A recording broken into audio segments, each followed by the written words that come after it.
Bismillahirrahmanirrahim. Assalamualaikum warahmatullahi wabarakatuh. Selamat sore, salam sejahtera buat kita semua.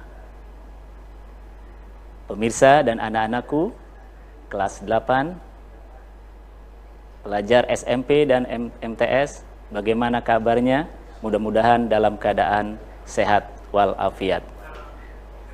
Bertemu kembali dalam program pembelajaran jarak jauh, pembelajaran dari rumah yang diselenggarakan oleh Dinas Pendidikan Kota Cirebon bekerja sama dengan RCTP Langka Padane. Perkenalkan, nama Bapak Amir Mahmud. Bapak adalah salah satu guru pengajar di SMP Negeri 15 Kota Cirebon, sekolah berbasis budaya. Anak-anakku sekalian, pemirsa yang ada di rumah, izinkan Bapak menyampaikan pesan pemerintah berkenaan dengan pandemi COVID-19. Yang pertama, menggunakan masker jika berada di luar rumah. Yang kedua, mencuci tangan dengan sabun atau hand sanitizer. Yang ketiga adalah physical distancing atau social distancing, menjaga jarak. Jauhi kerumunan. Mengkonsumsi makanan yang bergizi, istirahat yang cukup, dan jangan lupa berdoa kepada Allah Tuhan Yang Maha Kuasa, semoga pandemi COVID-19 berakhir di bumi Nusantara, Indonesia. Pemirsa dan anak-anakku sekalian, marilah kita berdoa, semoga kegiatan pembelajaran dari rumah, pembelajaran jarak jauh kali ini berkenaan dengan materi pendidikan Pancasila dan kewarganegaraan dapat berjalan dengan lancar dan bermanfaat buat kita semua. Berdoa menurut agama dan kepercayaannya dipersilahkan.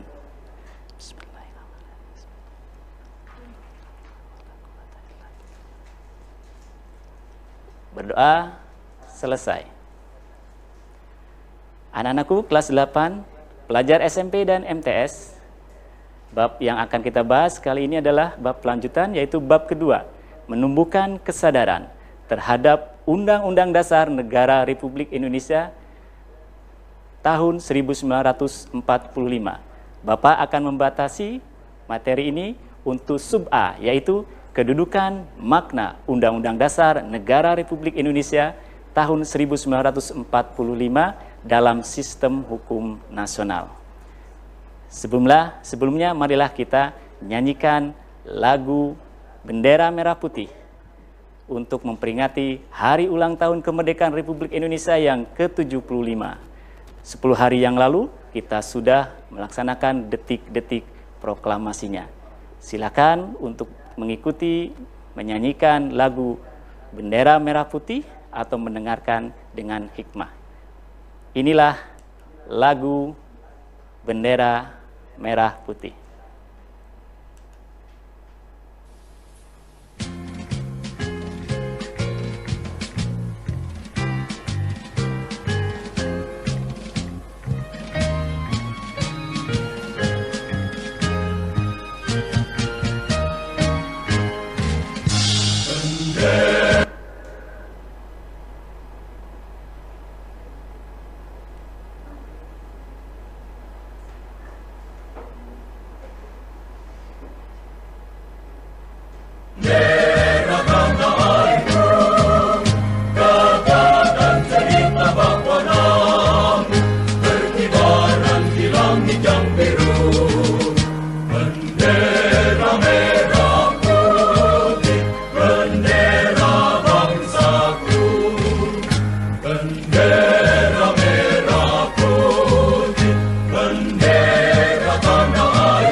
Terima kasih kepada Ananda sekalian yang telah ikut menyanyikan atau mendengarkan lagu Bendera Merah Putih secara khidmat.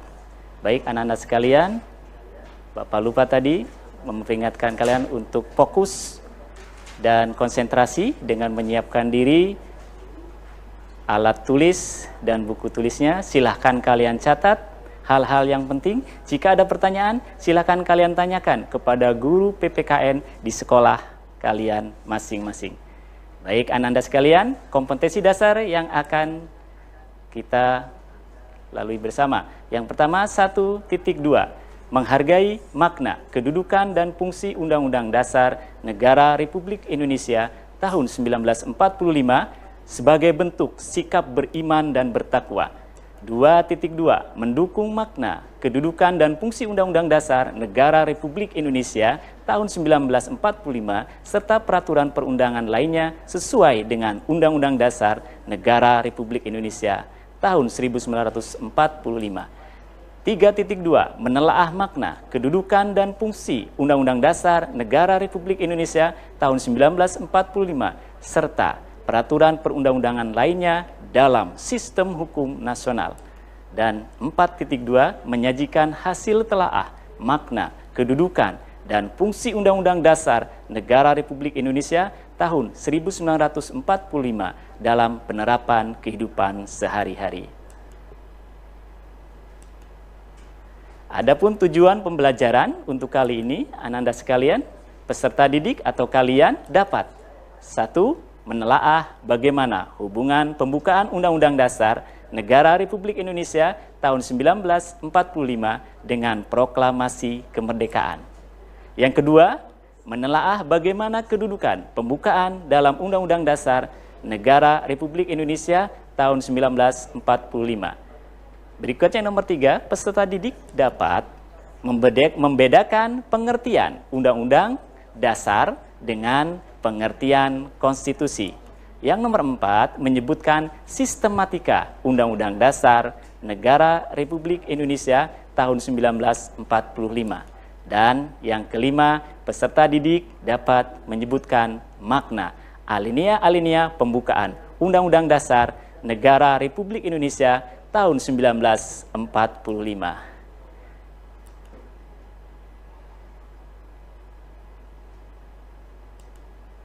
Yuk kita bahas satu persatu. Ananda yang ada di rumah, perhatikan gambar berikut. Mohon maaf, mungkin gambarnya tidak terlalu jelas. Di sana ada gambar Bung Karno, Presiden pertama kita, sedang membacakan proklamasi kemerdekaan Republik Indonesia.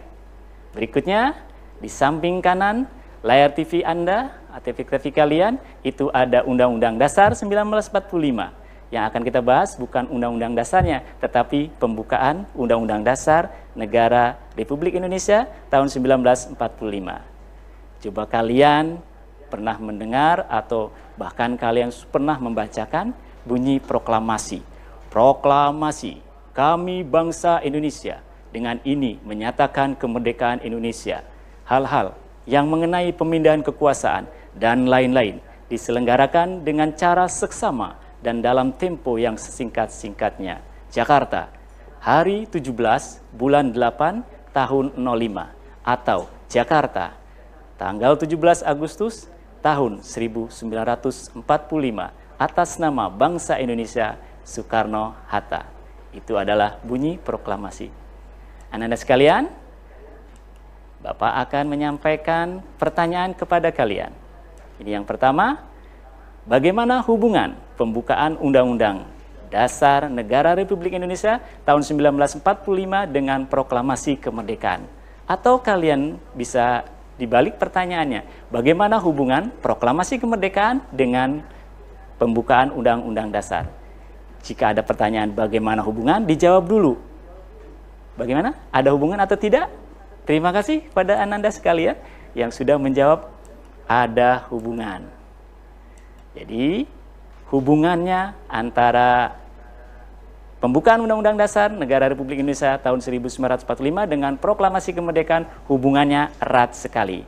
Kita bahas proklamasinya. Proklamasi kemerdekaan memuat dua hal pokok, yaitu pernyataan kemerdekaan bangsa Indonesia dan tindakan yang harus segera dilakukan dengan pernyataan kemerdekaan tersebut. Kemudian, dalam pembukaan Undang-Undang Dasar Negara Republik Indonesia tahun 1945 memuat pernyataan. Tadi dalam proklamasi ada pernyataan, diperkuat lagi dalam pembukaan. Pernyataan, di samping itu juga, anak-anak sekalian, itu ada cita-cita, tujuan kedaulatan rakyat, dan dasar negara setelah Indonesia merdeka. Jadi, bisa diartikan hubungannya erat sekali, ada pernyataan, dipertegas lagi dalam pembukaan. Baik anak-anak sekalian, kita bahas yang nomor 2.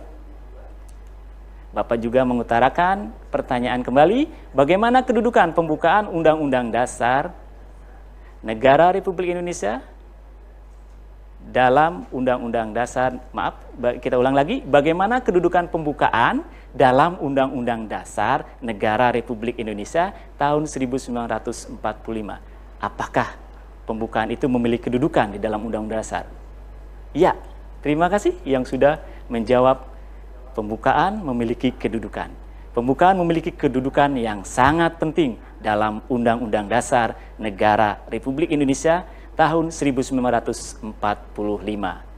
Kita bahas tadi, pembukaan berisi atau memuat pernyataan, cita-cita, tujuan, kedaulatan rakyat, dan dasar negara setelah Indonesia merdeka. Itu dalam pembukaannya. Kemudian dijabarkan, dituangkan, diperkuat dalam Undang-Undang Dasar Negara Republik Indonesia tahun 1945. Jadi paham ya bagaimana anak sekalian? Itulah bagaimana kedudukan pembukaan dalam Undang-Undang Dasar Negara Republik Indonesia tahun 1945. Anak-anak sekalian, kita lanjutkan yang nomor 3. Bapak tetap menyampaikan sebuah pertanyaan. Silahkan kalian coba catat. Iya, itu ada pertanyaan, apakah ada perbedaan antara Undang-Undang Dasar dengan konstitusi? Dijawab dulu anak-anak sekalian. Apa? Ada atau tidak ada? Baik, kita perhatikan pengertian berikut. Kita lihat pengertian Undang-Undang Dasar. Undang-Undang Dasar pada dasarnya adalah suatu hukum dasar tertulis. Atau Undang-Undang Dasar adalah salah satu hukum dasar tertulis. Jadi, kalau ada salah satu hukum dasar tertulis, berarti ada hukum dasar tertulis lainnya? Ya, ada. Dalam hierarki tata urutan perundang-undangan, Undang-Undang Dasar memiliki kedudukan yang tertinggi. Di bawahnya ada TAP MPR, ada undang-undang, ada peraturan pemerintah pengganti undang-undang, juga ada keputusan presiden. Berikutnya anak-anak sekalian, ada konstitusi. Konstitusi adalah hukum dasar. Hukum dasar terbagi dua macam, hukum dasar yang tertulis dan hukum dasar tidak tertulis, atau istilah lainnya adalah konvensi. Konvensi adalah hukum dasar tidak tertulis, namun dalam praktik kenegaraan dilaksanakan. Contohnya apa konvensi itu? Konvensi contohnya adalah 10 hari yang lalu kita memperingati detik-detik proklamasi. Biasanya pada tanggal 16 Agustus malam, Presiden menyampaikan pidato. Menyampaikan pidato kenegaraan. Ini adalah salah satu contoh konvensi. Tidak tertulis, tapi dilaksanakan.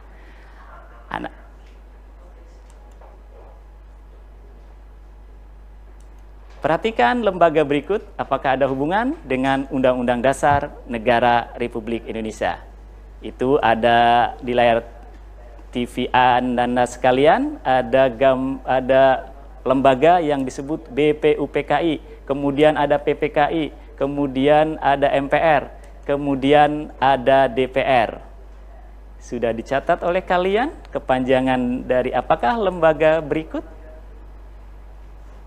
Yap, terima kasih pada Ananda yang sudah menjawab. BPUPKI kepanjangan dari Badan Penyelidik Usaha-usaha Kemerdekaan Indonesia. Anak-anak sekalian, jangan kemana-mana. Program belajar dari rumah, pembelajaran jarak jauh akan kembali sesaat lagi.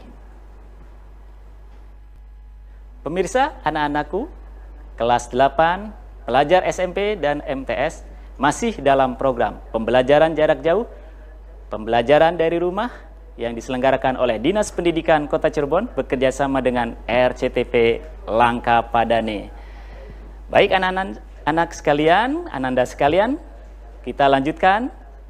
Di situ ada di layar kaca TV Anda, ada memperhatikan ada lembaga yang berhubungan dengan Undang-Undang Dasar. Tadi kita membahas mengenai BPUPKI. Anda sekalian sudah menulis kepanjangan dari Badan Penyelidik Usaha-usaha Persiapan Kemerdekaan Indonesia. Apakah ada hubungan dengan Undang-Undang Dasar? Jawabannya ada hubungan.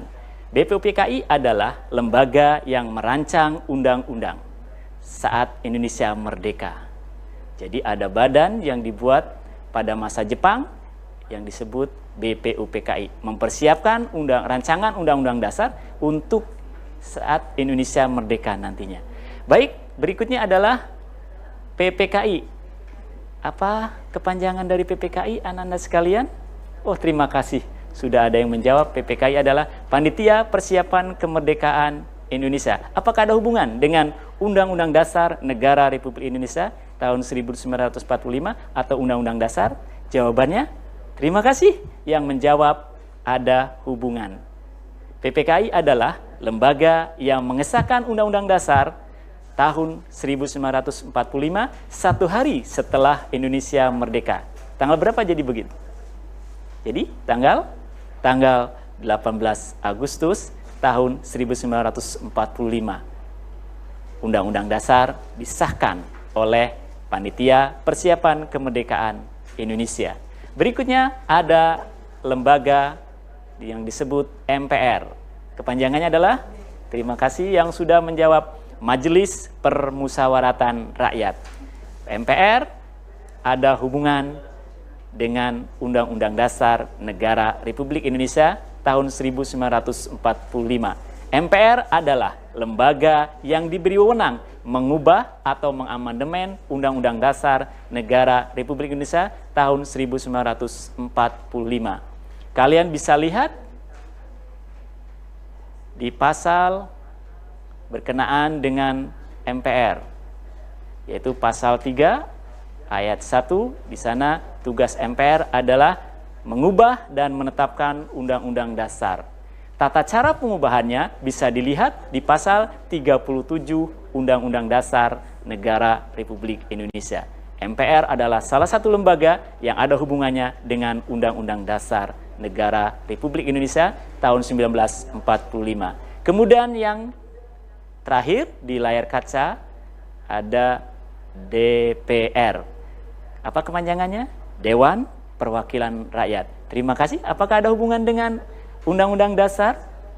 Ternyata DPR tidak ada hubungan dengan Undang-Undang Dasar. Karena DPR adalah lembaga yang bertugas membuat undang-undang.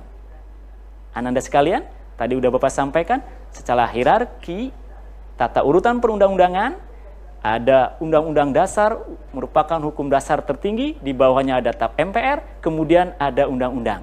Jadi, penyebutan yang selama ini salah oleh kalian bahwa undang-undang biasanya adalah Undang-Undang Dasar. Beda. Undang-Undang Dasar sendiri, undang-undang sendiri. Undang-undang biasanya lebih banyak ke peraturan yang lainnya. Jelas Ananda sekalian? Baik, kita lanjutkan.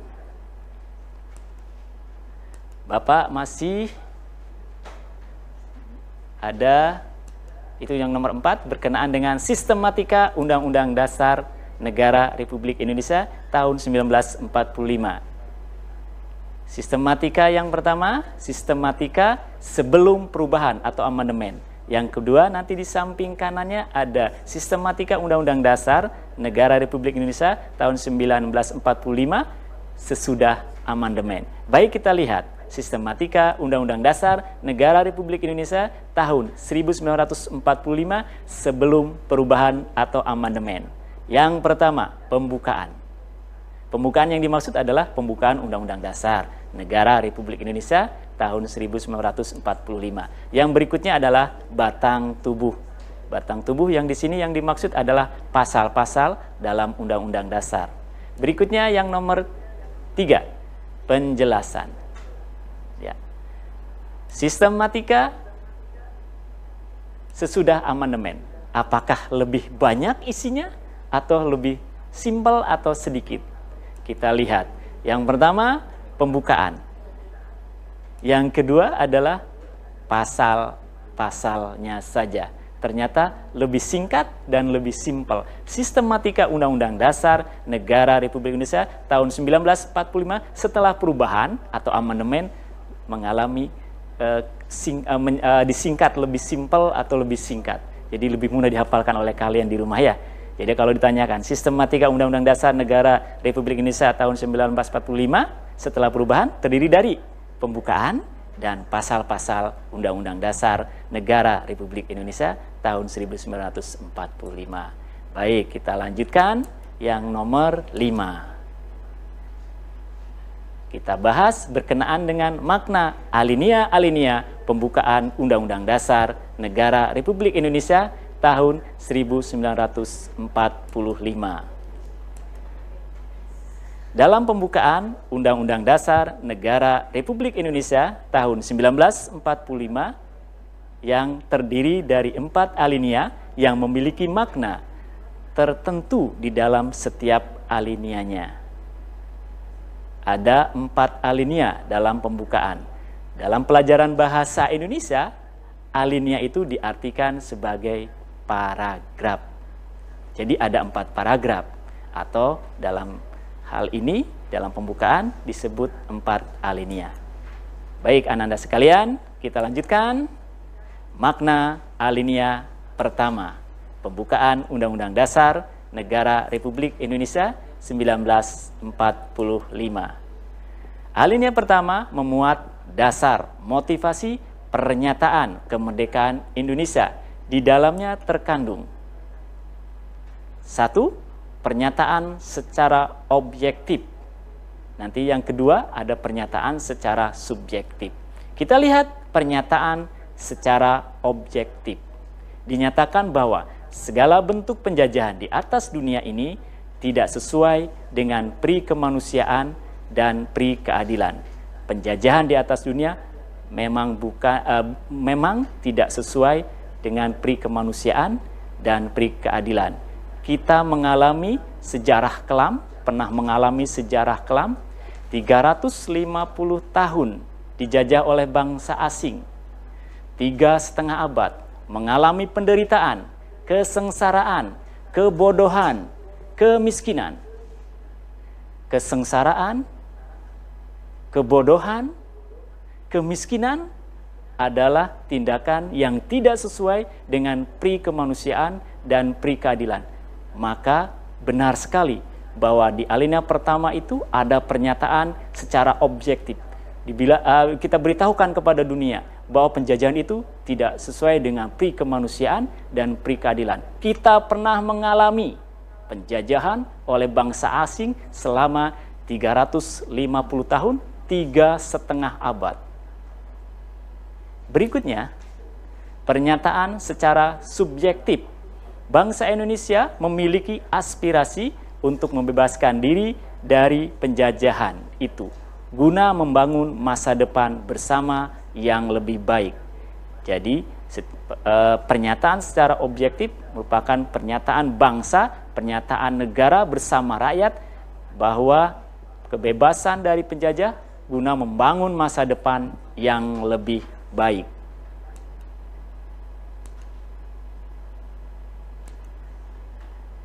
Berikutnya adalah makna alinea kedua. Alinea kedua memuat cita-cita kemerdekaan bangsa Indonesia yang berarti 1. Perjuangan pergerakan kemerdekaan telah sampailah pada saat yang berbahagia. Kalau dilanjutkan, perjuangan pergerakan kemerdekaan Indonesia telah sampailah pada saat yang berbahagia dengan selamat sentosa menghantarkan rakyat Indonesia ke depan pintu gerbang kemerdekaan Indonesia yang merdeka, bersatu, dan seterusnya. Yaitu bunyi alinea kedua. Jadi perjuangan pergerakan kemerdekaan telah sampailah pada saat yang berbahagia. Kemerdekaan adalah kebahagiaan yang tiada taranya karena 350 tahun kita menderita. Baik, berikutnya adalah pernyataan kemerdekaan itu sendiri barulah awal dari proses pembangunan bangsa ini. Jadi, kemerdekaan merupakan awal proses pembangunan bangsa ini. Kita sekarang sudah merdeka selama 75 tahun. Jadi kita mengisi kemerdekaan harus lebih baik daripada di awal kemerdekaan. Atau merebut kemerdekaan, kita harus lebih baik. Hari ini harus lebih baik daripada hari kemarin. Esok harus lebih baik daripada hari ini. Anak-anak sekalian, kita lanjutkan yang nomor C, menuju negara yang bersatu, berdaulat, adil, dan makmur. Kenapa ada bunyi menuju kepada negara yang bersatu? Indonesia adalah negara yang disatukan karena perbedaan, karena keberagaman, bukan karenanya satu suku saja, tapi karena keberagaman. Kita lihat pulau yang besar yang ada di Indonesia.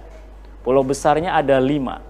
Ada Sumatera, Jawa, Kalimantan, Sulawesi, dan Papua. Dalam pulau-pulau tersebut ada provinsi. Dalam provinsi ada kabupaten kota. Dalam kabupaten kota ada kecamatan.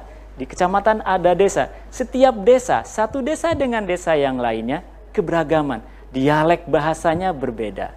Adat istiadatnya berbeda. Jadi kita sudah terbiasa. Negara ini bersatu karena perbedaan. Bukan karena bersatu karena satu model, satu suku, tidak. Inilah makna menuju kepada negara yang bersatu. Berikutnya adalah berdaulat, adil, dan makmur. Berdaulah, daulat dalam bahasa Arab, daulah yang artinya pemerintahan, kekuasaan. Jadi negara memiliki kekuasaan pemerintahan yang bukan kekuasaan di atas kekuasaan negara lain.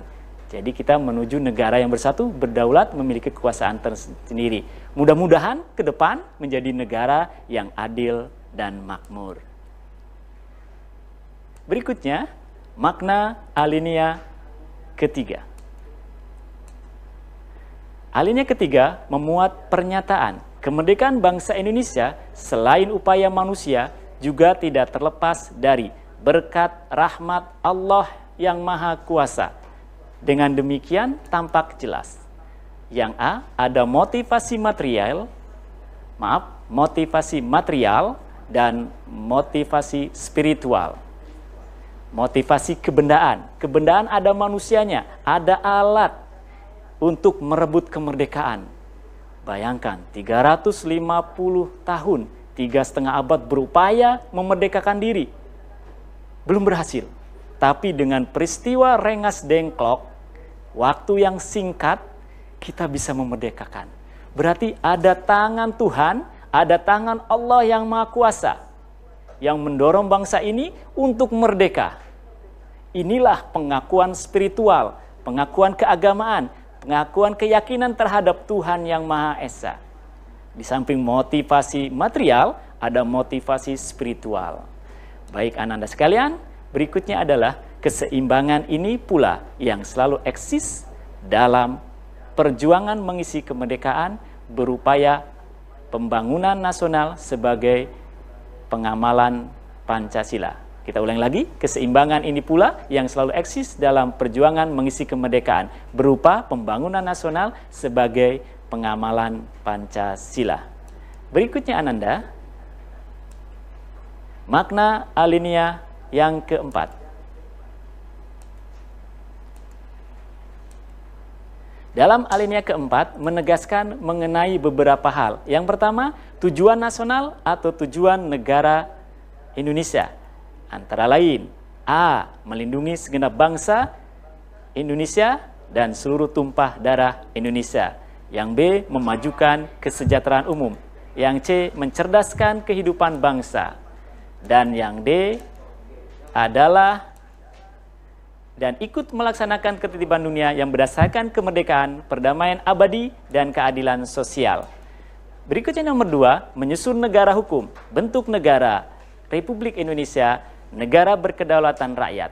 Penyusunan negara hukum, bentuk negara Republik Indonesia, negara berkedaulatan. Bentuk negara Indonesia adalah negara kesatuan berbentuk republik. Lihat pasal 1 ayat 1. Kemudian kedaulatan ada di tangan rakyat dan dilakukan sepenuhnya oleh Undang-Undang Dasar. Lihat pasal 1 ayat kedua. Penyusunan negara hukum. Negara Indonesia adalah negara hukum. Lihat pasal 1 ayat ketiga Undang-Undang Dasar Negara Republik Indonesia. Kemudian ada 5 dasar negara yang kemudian kita kenal dengan Pancasila. 5 dasar ini terdiri, rumusan Pancasila yang sah yang digunakan sekarang adalah rumusan Pancasila yang terdapat dalam pembukaan Undang-Undang Dasar Negara Republik Indonesia 1945 di alinea keempat. Anda-anda sekalian, demikianlah materi yang bisa Bapak sampaikan. Kita ambil kesimpulannya. Pertama, nomor 1, ada hubungan antara proklamasi kemerdekaan dengan pembukaan Undang-Undang Dasar Negara Republik Indonesia tahun 1945. Yang kedua, pembukaan memiliki kedudukan yang penting dalam Undang-Undang Dasar Negara Republik Indonesia tahun 1945 di mana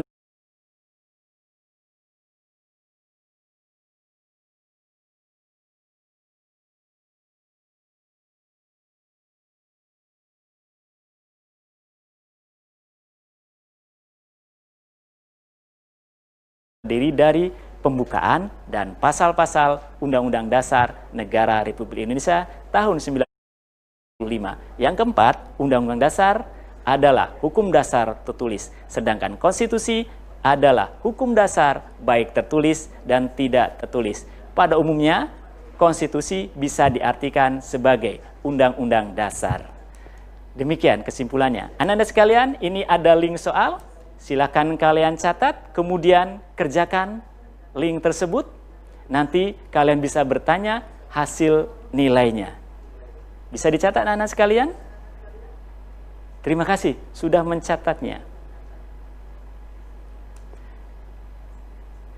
Pemirsa dan anak-anakku sekalian, anak-anakku sekalian kelas 8 yang berada di rumah, demikian program pembelajaran jarak jauh, pembelajaran dari rumah. Semoga materi yang disampaikan bermanfaat buat kita semua. Tetap menjaga kesehatan dengan berada di rumah. Sampai jumpa kembali dalam program pembelajaran jarak jauh, pembelajaran dari rumah selanjutnya. Mohon maaf atas segala khilafahnya. Wabillahi taufiq wal hidayah. Assalamualaikum warahmatullahi wabarakatuh.